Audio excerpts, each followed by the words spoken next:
Here you go. That's everything I've got on the fire, dating right back to when I was only 18 years old. Thank you for convincing your dad to accept our offer. He's not exactly thrilled about it, but he's been a bitter old man for a long time now. What's this? Let's see, this is a list they sent me father, back when there was talk of things going to court. It's a list of all the people who, allegedly, suffered death or ill health from the mine fire. Allegedly? I'm not saying they didn't suffer or anything like that, but their claims that it was Moorcroft Mining Company's fault were dubious at best. Take, for example, this man, Ronald Park, died of complications of chronic obstructive pulmonary disease. His family tried to claim this was caused by working down in the mine after the fire began, but the miners were all issued gas masks to wear whilst they were down there. Meanwhile, at home, this man smoked like a chimney. Who's to say whether his illness was caused by the coal mine or that nasty habit? There's a whole bunch of names here that all died on the same day. Is that the explosion at the petrol station? Oh yes, terrible business. Their accusation was that the fire had moved beneath the petrol station and gradually heated up the underground storage tanks. But the truth is, that station was never really up to code. Larry and Martha never cared about that stuff. Larry used to work on cars right there amongst the pumps. It's perfectly plausible that sparks from his tools ignited the fumes, and that caused the station to explode. Okay, this one here.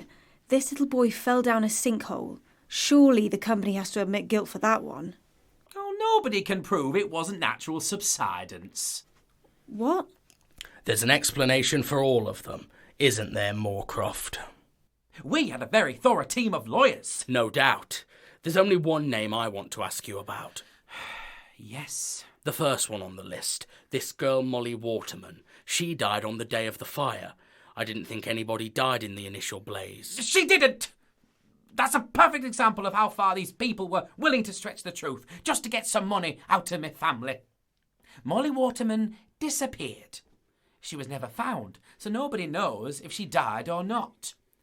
They tried to claim she died in the fire because the two events happened to occur around the same time. But Molly Waterman was always a bad egg. It's far more likely she ran away from home and is probably living in an unfulfilling life on a council estate in Basildon. Now, if you don't mind, I'll leave you to peruse the documentation whilst I go and try to reason with my stubborn father. Mr. Moorcroft?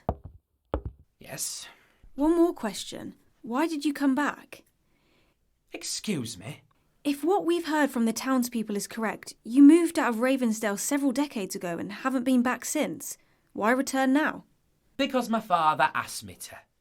He wrote to me a few weeks ago asking me to come here. I'm not stupid. I know my father doesn't always come across as the most loving parent, but in his own unique way, he cared very much about me.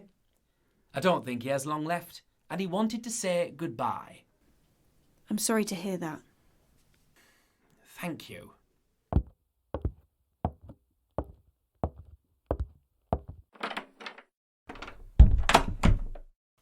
Good question, Abigail. Thank you. How's your head? It's fine, actually. Really fine. For the first time since we came to this town, I can't feel all the melancholy and anger. But why?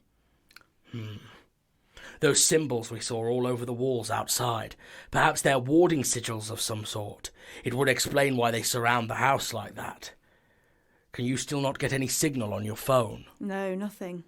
That's a shame. We could have sent some photos to Harry. I bet he'd be able to identify them quick enough. Oh well, we'll have to do this the old-fashioned way. Let's operate under the assumption that they are protection sigils. Harold Moorcroft must know that the town is haunted. And that the spirits want to tear him apart. Oh, what if he hasn't remained in town all this time out of a sense of territory or guilt or anything like that? What if he can't? What if the moment he leaves the house, the ghosts of all the townspeople will kill him? So they've kept him prisoner here for all this time. Seems fitting. So what do we do now? I say we take the opportunity whilst we're alone to look around. It's a big house. We've got a lot of ground to cover. We should split up. No, we stay together. What? Why? We'll cover so much more separately. I said no. I want you to come with me, okay? You're worried I'm going to go into a trance again, aren't you? I told you it's fine. I don't feel the pull in here. Well, just in case, I'm going to keep an eye on you. Here, have a swig of this and let's get going. Whiskey, your solution for everything.